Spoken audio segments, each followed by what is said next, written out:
One day, as usual, the monkey was wandering in search of food. Then saw many fruits, ready to enjoy eating for monkey. That way the dolphin came in search of food. Will you give me fruits too? The monkey will definitely give the fruits. Okay, we are friends. Dolphin came, fruits are eaten daily.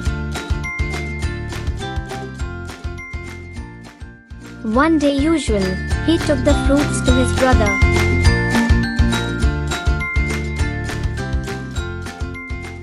After the eat, elder dolphin said, "When you come tomorrow, bring the monkey instead of the fruit." Unable to disobey elder dolphin words, he said yes. It came to monkey as usual. Monkey eat the fruits.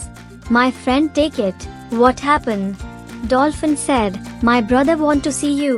"Okay, let's go." The two friends went on talking. Dolphin said, "My brother is going to eat you." Shock a monkey. Monkey made a plan.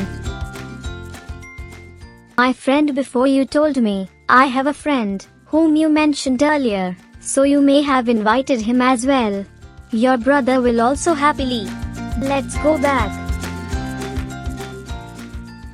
When the monkey goes down, "I don't need your friendship," told the monkey to run away.